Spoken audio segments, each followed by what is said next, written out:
Preámbulo, quiero saludar a nuestro invitado. Bienvenido, abogado Nebot. No perdamos tiempo. ¿Cuál es el perfil presidencial que buscan los electores frente a la crítica situación que atraviesa el país? Buenos días. Buenos días, muy cordiales a todos los que me escuchan. Y sí, vamos al grano y empecemos por lo práctico y luego un poquito de teoría. ¿Cuál es el perfil que busca el ciudadano? La respuesta es obvia.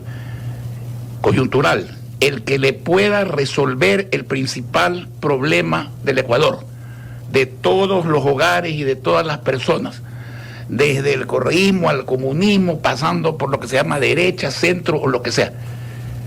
La inseguridad.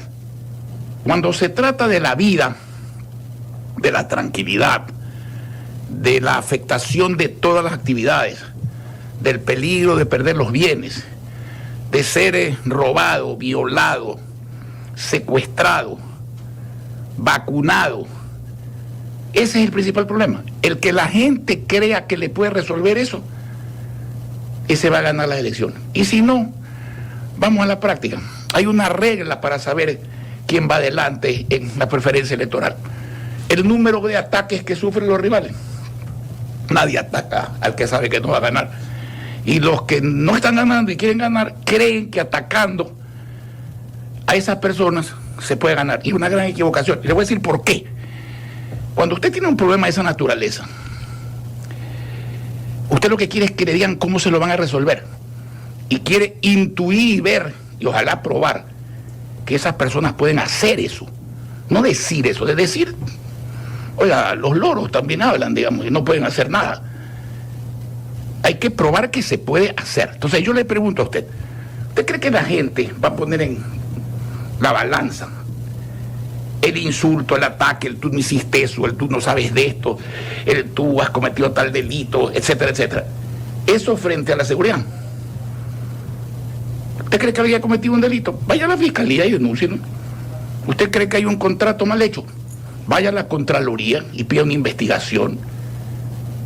Pero eso le quita a la persona la intensidad de su pensamiento y enfocarse en que le resuelvan el problema. Eso es lo de hoy día. Eso es lo de hoy día. Y por eso yo le puedo decir con sinceridad, y yo no vengo aquí a hacer propaganda, usted me conoce y no soy candidato a nada, yo digo mi verdad, siempre le he dicho, se puede estar de acuerdo conmigo o no, eso es parte de la democracia. Va a haber segunda vuelta y Jan Topic está en esa segunda vuelta. Eso lo puedo decir con seguridad, al día de hoy. Siempre al día de hoy, porque en política hay que hablar al día de hoy con información cierta y certera de hoy. Ahora, usted quiere ir a la teoría. ¿Qué busca la gente en un presidente de la República?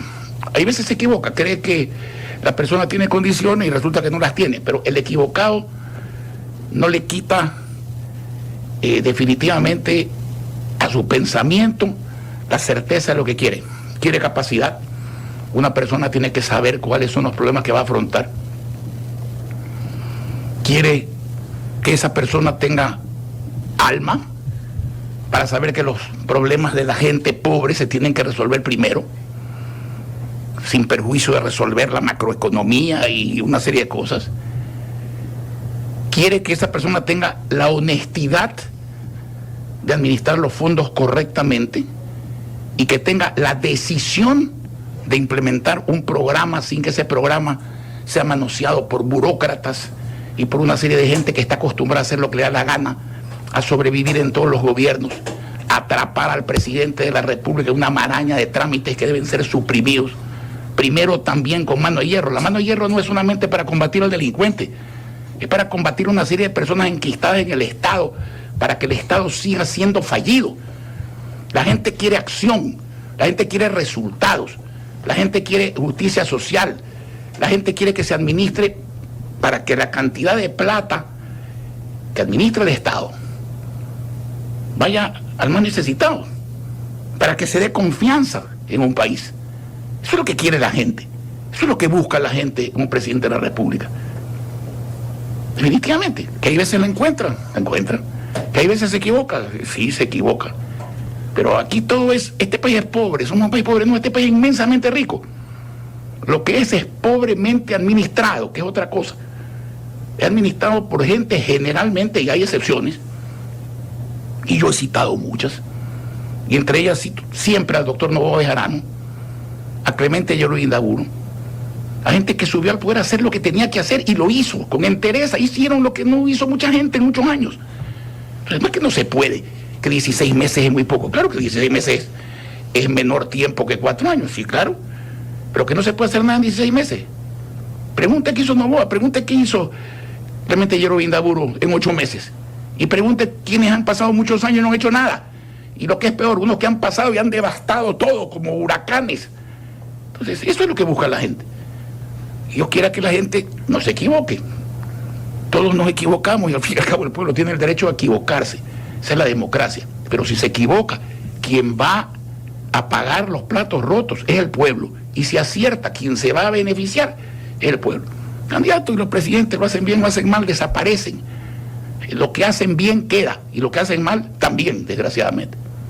Alcalde, muy buenos días director, buenos días Esteban y a todos los radioescuchas de esta cadena. Alcalde, volvamos a este tema de la seguridad, que es el que marca agenda en este espacio de tiempo de este corto mandato que va a haber.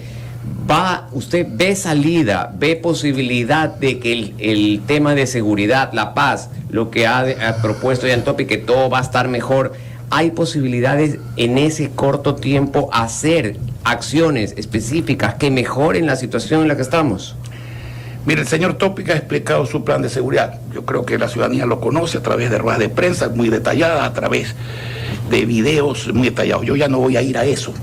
Voy a ir a responder su pregunta. ¿Usted sabe cuál es el meollo de la inseguridad? ¿Cómo se resuelve la inseguridad? Porque todo en la vida tiene un objetivo que resolver, que construir o que destruir. En este caso hay que destruir la inseguridad. Hay que trasladar el miedo. Hoy día el gobierno tiene miedo y la ciudadanía tiene miedo de los delincuentes. Hay que hacer que los delincuentes tengan miedo del gobierno y miedo del ciudadano. Y para eso hay que enfilarla contra el delincuente y hay que enfilarla contra jueces y fiscales pillos que son los responsables de no sancionar, de no mantener en la cárcel al que deben mantener en la cárcel, de no condenar al que tiene que condenar. Y yo no generalizo nunca. Hay jueces muy honestos, hay fiscales muy honestos. Yo no digo lo que mucha gente expresa, la justicia es una porquería. No, la justicia no puede ser una porquería. Lo que son una porquería es ciertos jueces y ciertos fiscales. Y si hay un consejo de la judicatura, que para mí nunca debió existir, como el Consejo de Participación Ciudadana, pero que existe, ha de ser precisamente para que sancione pues a los que merecen sanción. No para que llame a un sinvergüenza y le diga, te voy a perdonar, pero ponte a mi servicio para tales y tales causas. O para que coja a un individuo recto y le diga, o haces lo que te digo y te voy a sancionar a ti. Si usted pone a los jueces en orden, y no le estoy diciendo que interfiera en las funciones del sector judicial, yo creo en la independencia y las funciones, pero eso no quiere decir, señor, que el pueblo, que el presidente de la República, que los asambleístas, que la opinión publicada no puedan presionar y exigir sanción para el que no sanciona. Pero si usted logra que el delincuente, con acciones claras y concretas, como las que se han propuesto por parte del señor Topi, y por otras que pueden ser válidas también, sugerencias adicionales, usted logra trasladar el miedo de la ciudadanía y del gobierno al delincuente, usted empieza a resolver el problema de la seguridad. Yo no puedo aceptar como ciudadano esas declaraciones. Les anuncio que resolver el problema de la inseguridad va a tardar años. ¿Qué le están diciendo al ecuatoriano? Usted tiene que seguir sufriendo estos años. Mire el efecto catastrófico y exponencial de no haber hecho nada durante algunos años. Mire lo que ha sucedido. Usted 2 años más, 3 años más, 5 años más y no hacer nada. Eso se convierte en un infierno, mi amigo. Los ciudadanos ecuatorianos no merecemos eso. Que se dejen de hacer politiquería y venir aquí los últimos días antes de las elecciones hablar estupideces. Le vuelvo a decir, ¿usted cree que tiene que presentar una denuncia contra alguien? Preséntela, pues vaya, firme y presente. ¿Ante quién? Ante la autoridad competente para resolverla, previa investigación. Dígale a la gente, en vez de decirle fulano ha hecho esto, el otro ha hecho tal cosa, dígale qué va a hacer usted para resolverle al ciudadano su principal problema. Y por eso verá usted el resultado de las elecciones. Los que insultan, los que calumnian, no van a ganar las elecciones. Los que se muestran nerviosos, los que hablan cosas que no van de acuerdo con su capacidad de acción y su personalidad, no van a ganar las elecciones. Porque el pueblo sabe lo que quiere. El pueblo sabe lo que quiere. independientemente de que simpatice con una persona, y eso es algo que quiero decir. Aquí puede haber un señor que sea correísta y que a lo mejor seguirá siendo correísta toda su vida, pero que sabe quién le puede resolver un problema coyuntural que es más importante que sus simpatías políticas. Señores, si usted resuelve mi problema, después yo sigo siendo del partido A, del partido B, del partido C, o independiente y simpatizante quien sea. Aquí hay un factor de unidad. La unidad verdadera del Ecuador de hoy es luchar y exigir éxito en el derrote de la delincuencia, porque sin seguridad no se puede tener paz, no se puede tener tranquilidad. Los negocios son afectados, todas las actividades. La seguridad es un factor transversal, igual que su opositor, que es la inseguridad. Hoy día la agricultura tiene problemas de inseguridad, la ganadería tiene problemas de inseguridad, el turismo tiene problemas de inseguridad, el comercio tiene problemas de inseguridad, la inversión, ¿quién quiere invertir en momentos como este? Todo tiene problemas de seguridad, y no digamos la vida familiar y la vida personal. Señores, aquí dejémonos hacer politiquería, resolvamos el problema principal del país y después vayan, discutan y vayan, candidatícense y pongan en sus acciones en otro sentido, pero no jueguen con la vida de las personas, es una falta de respeto. Abogado Nebot, muy buenos días. Ya cambiando un poquito de tema respecto de la seguridad y yéndonos un poco hacia la dolarización, de la cual cada vez y cuando en este país inexplicablemente se sigue hablando mucho.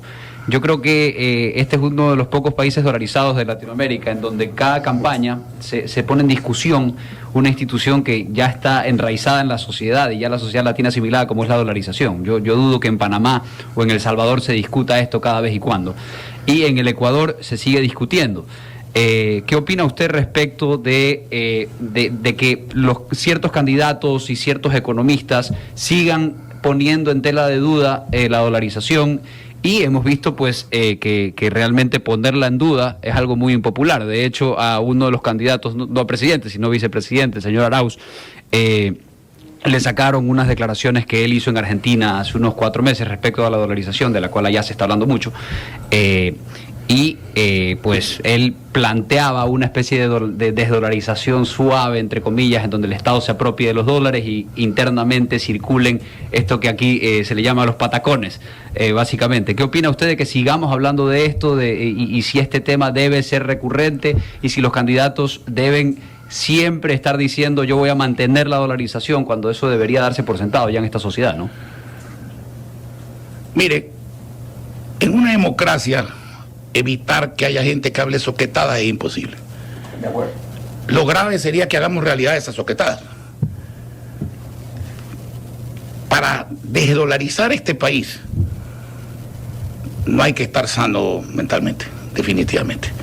Hace algunos meses, pocos meses, me entrevistaron el grupo de Jorge Fontevecchia, que es un importantísimo centro de medios de comunicación. En la Argentina. En la Argentina, y tocamos este tema.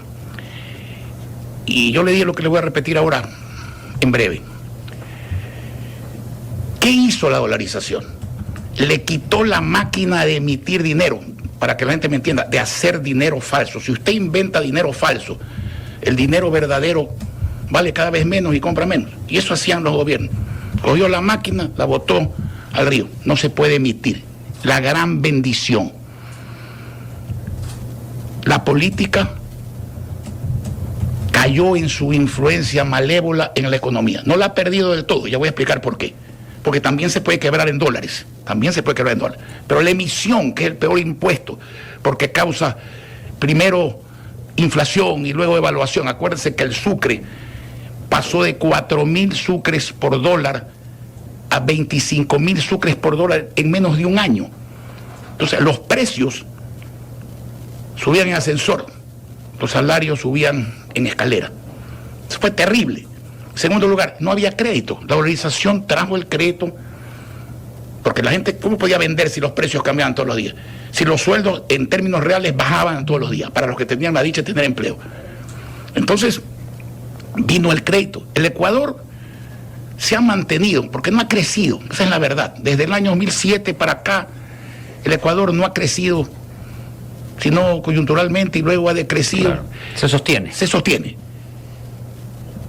incorporó al consumo a muchísima gente que no podía consumir. ¿Cuánta gente podía comprar televisores, motos, automóviles usados, casas de interés social cuando no existía la dolarización? Ahora se puede comprar. Esa es una de las grandes ventajas. El crédito que permite a la gente vivir mejor. Lo otro, los salarios. Cuando se dolarizó, el salario era $45 por persona. Ese era y hubiera sido menor. Vea lo que está pasando en Argentina. Vea lo que está pasando en Argentina. 100% de inflación. Entonces, volver a lo antiguo es terrible. Y cuando a mí me dijeron sobre el señor Milei, me dijeron, bueno, usted está sosteniendo lo mismo que un señor que alguna gente dice que está medio trastornado. Y es un hombre muy especial, Milei definitivamente lo es.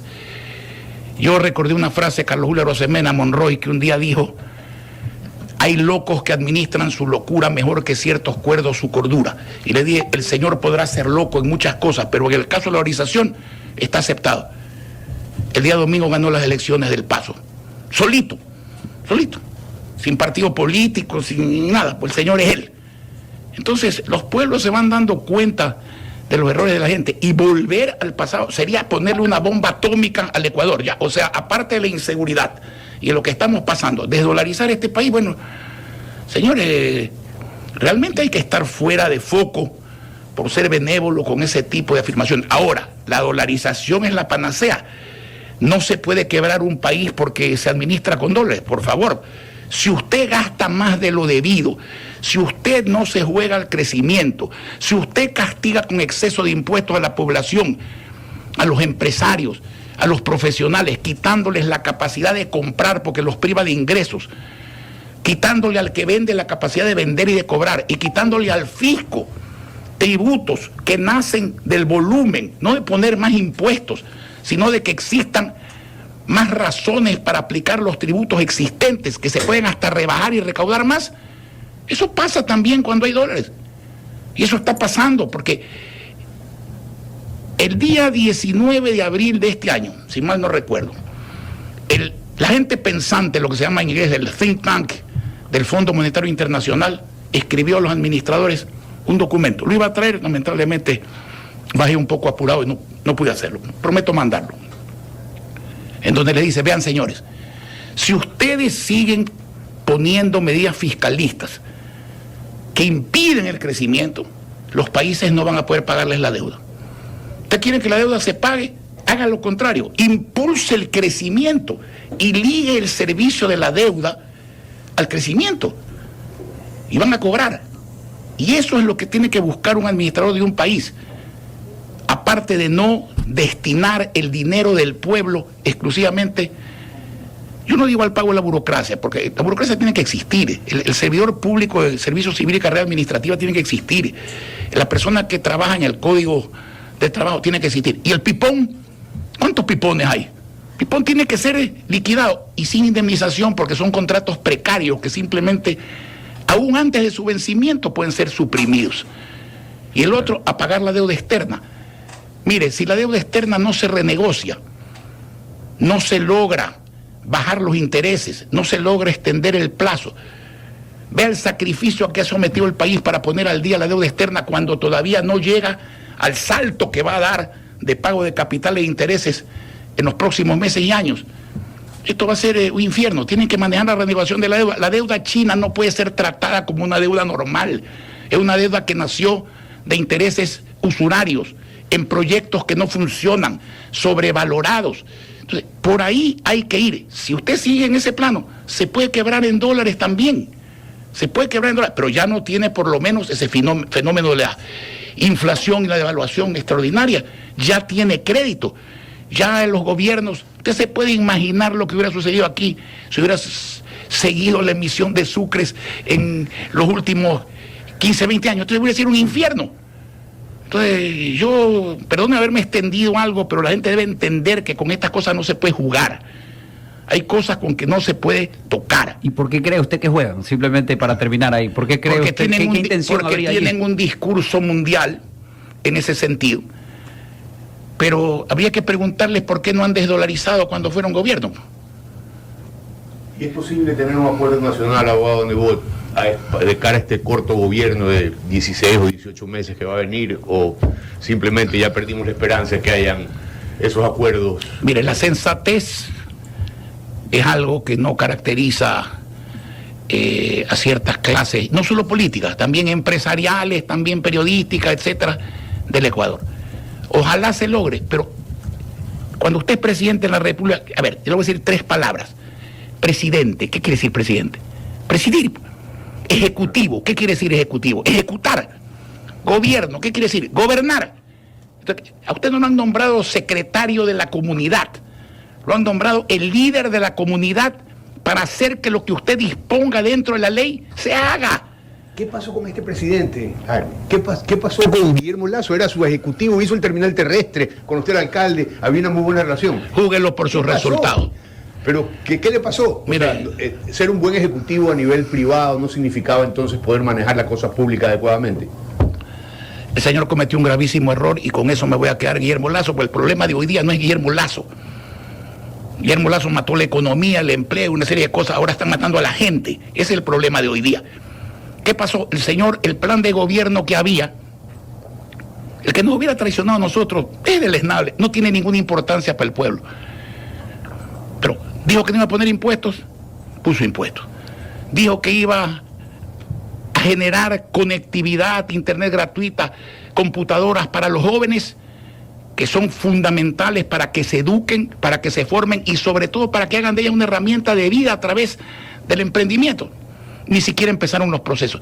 Dijo que iba a revivir el agro, la ganadería, de la cual viven la mitad de los ecuatorianos. Hay países como Paraguay y como Guatemala, viven de eso, no tienen petróleo, tienen doble moneda y viven de eso.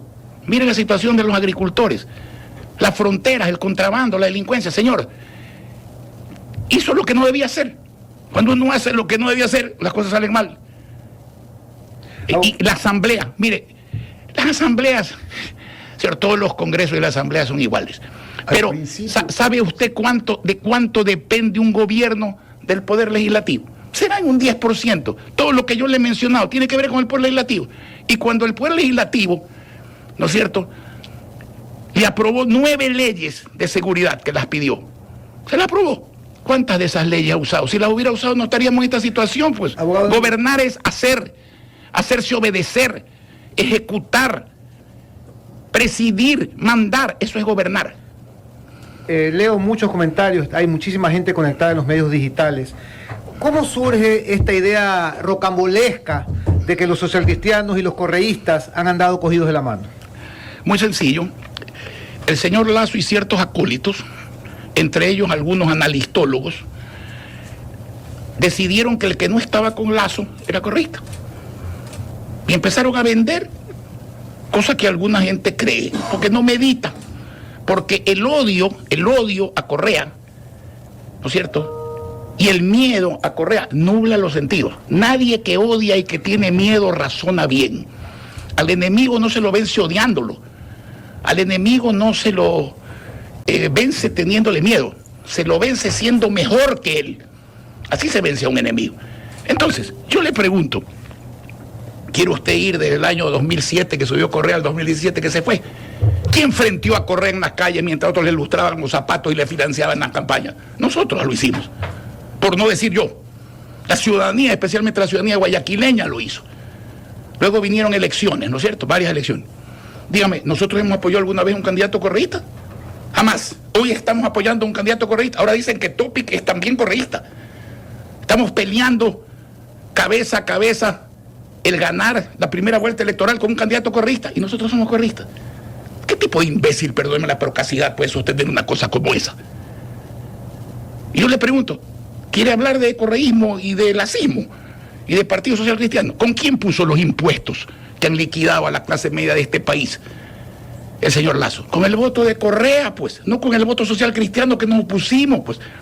Hablan de delincuencia. ¿Quién sacó a través de una amnistía totalmente inconstitucional? Porque la amnistía es para quien ha cometido un delito político, no para quien ataca al ejército, para quien ataca a la policía, destruye ciudades, envenena el agua, dinamita pozos petroleros. ¿Quién hizo eso? Pachacútec, con el señor Correa y con los votos del BAN. Pues, ¿y quién es el BAN? El señor Lasso, pues. ¿Y nosotros cómo votamos? En contra.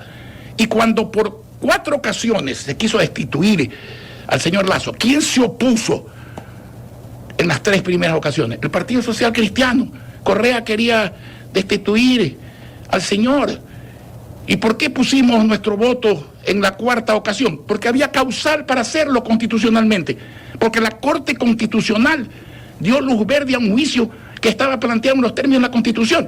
¿A quién se le ocurre decir que el impeachment que le quieren hacer a Biden o que le quisieron hacer a Clinton es inconstitucional? ¿De qué correísmo me están hablando? El correísmo ha querido hoy día que no se califique la candidatura, ¿no es cierto? ¿Y quién se ha opuesto públicamente a eso? Nosotros, señor. ¿De qué correísmo me están hablando? Una última pregunta. Vayan, mójense la cabeza en un balde de agua helada, a ver si se les alertan definitivamente las células cerebrales antes de hablar de idioteces. Una última pregunta. ¿Cuál es la expectativa que existe? Ya usted lo ha dicho, la candidatura de Jan Topic está de acuerdo a su criterio peleando. ¿Cuál es la expectativa del bloque legislativo del Partido Social Cristiano y cuál es la agenda legislativa? Mire, sobre la primera pregunta, el día lunes alguna gente amargada se va a amargar más. Algunos odiadores nos van a odiar más, porque los resultados no son los que ellos ni van a hacer lo que ellos quieren que sea. ¿Cuál es la expectativa legislativa? Yo le pregunto a usted, ¿quién presentó y logró que se haga ley en esta mala asamblea? Donde no todos los legisladores son malos, pero la mayoría lo son, desgraciadamente, y ojalá sea distinto en esta ocasión. No, pero me refería primero, ¿cuántos asambleístas cree usted que el partido...? Bastantes más de lo que cierta gente cree. A mí me gusta ser adivino. Yo no, pero estimado. No, yo no estimo nada, a mí no me gustan las cábalas ni en el fútbol. Pero déjeme decirle qué es lo que van a hacer nuestros legisladores, lo que han hecho toda la vida. ¿Quién presentó el proyecto, por ejemplo, para que se le devuelva la utilidad completa del 15% a los trabajadores, cuando el gobierno de Correa había dicho que el máximo era 8% y el resto, no es que se lo quedaba el patrono, iba al Banco Central, o sea, al lagarto que traga el dinero de todo el mundo para dilapidarlo? ¿Quién logró eso? Lo logró el Social Cristiano. ¿Quién logró que el IVA, que se lo cogía el gobierno, ¿no es cierto?, para hacer lo mismo, ya los municipios no tengan que entregar el IVA con esa muletilla? Entrégame que yo te devuelvo. La entrega es inmediata y la devolución. Prometieron devolver lo que debían de devolver el año pasado. Pregunte a qué municipio se lo han devuelto. No cumplen con nada. ¿Quién ha presentado proyectos de seguridad? ¿Y quién ha aprobado los proyectos de seguridad, inclusive los ajenos?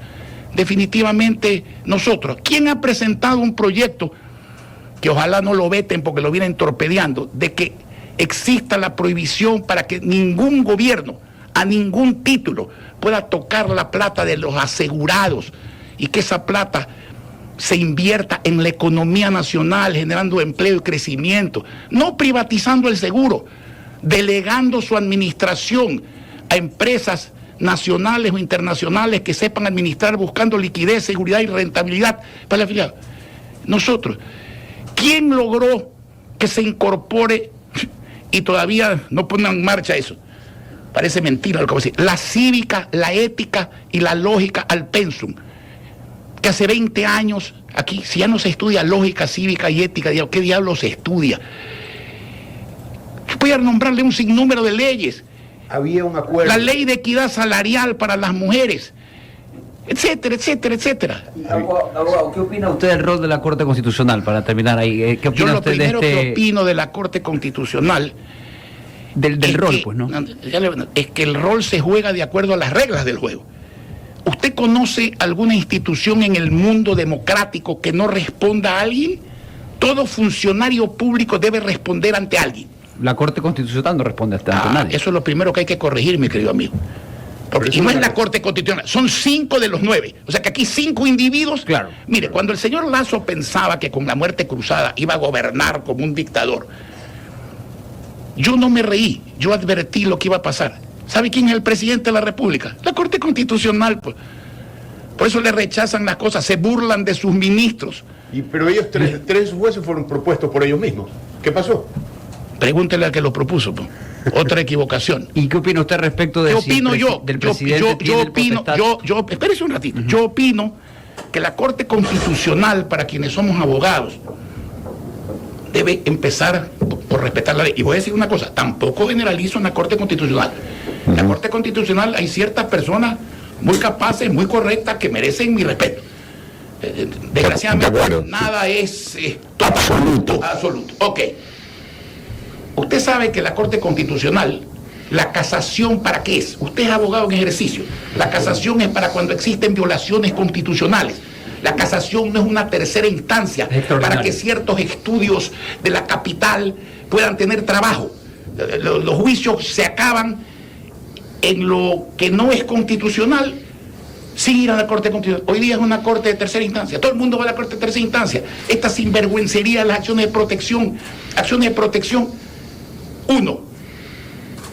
La jurisdicción debe ser la propia. Territorial. La competencia debe ser la propia, la de la materia. Y el iniciador debe ser el perjudicado. Hoy día hay ciudadanos que no tienen nada que ver, presentan 20 acciones de protección en 20 partes. A ver cuando les cae un juez pillo y resulta que un pilche juez, y perdóneme calificarlo así, sin ánimo de ofender, pero sí decir la verdad, un pilche juez de cualquier materia del ínfimo y más chiquito cantón del país, paraliza al gobierno, paraliza a la justicia, paraliza a la Asamblea Nacional. Ese es el país que tiene que cambiar. ¿Y sabe por qué no cambia eso? Perdóneme, por falta de cojones no cambia eso. Abogado Nebot, Esa es la verdad. ¿Cuál es su mensaje a los guayaquileños, a los ecuatorianos? Porque estamos siendo vistos en los medios digitales en todo Ecuador y en el mundo entero. El mensaje a los ecuatorianos en estos días difíciles que vive la nación pre-votación del 20. Que piensen con la cabeza, que piensen con la cabeza, que prioricen sus problemas y que usen su arma, que es el voto, para resolver al menos su problema principal. Aquí no hay tiempo para hablar de lo demás, pero mire, no podemos poner a los ecuatorianos en la disyuntiva de decir, o me muero por las balas, o me muero de hambre, o me muero por falta de medicinas, o me muero por falta de servicios. Aquí los hospitales tienen que funcionar. Antes se decía, y lo decían ustedes, los radiodifusores y los periodistas, en los hospitales solo hay paracetamol. Mi amigo, hoy no hay ni paracetamol, y no estoy mintiendo. Eso hay que arreglarlo. El tema del crecimiento, de la confianza. ¿Cómo puede ser posible que un país como Colombia, con un presidente comunista, que tiene devaluación, tenga inversiones millonarias, y el Ecuador con un presidente que no es comunista, pues se puede ser peor que comunista, ¿no es cierto? Un presidente que no es comunista, y con dólares, aquí no venga nadie a invertir, así nos ven de afuera. Podemos decir desde aquí que somos la última Coca-Cola del desierto, pero desde afuera ve que somos pura arena, pues, si no vendrían, pues. Esas cosas, eso también es importante, eso también es vida. Reverdecer el agro, es vida. Reverdecer la ganadería, fomentar las exportaciones, todo eso hay que hacerlo. Pero hay un problema principal, que no excluye la solución de otros problemas, pero que amerita que sea el que mayor atención, inmediata atención se le preste. Esa es la vida. Los políticos no nos van a devolver la vida. Los políticos no van a devolver la vida. Hay que luchar para que esa posición de restablecer el primer derecho del ciudadano, que uno lo tiene, y el primer deber del Estado que uno lo cumple, que es la seguridad, se restablezca. Y también hacer lo demás. No es que somos monotemáticos aquí, no podemos ser monotemáticos. Uno igual se muere de hambre, igual se muere de falta de medicina que de un balazo, pero la gente quiere vivir, no se quiere morir de ninguna de las tres cosas. Muchísimas gracias al abogado Jaime Nebot.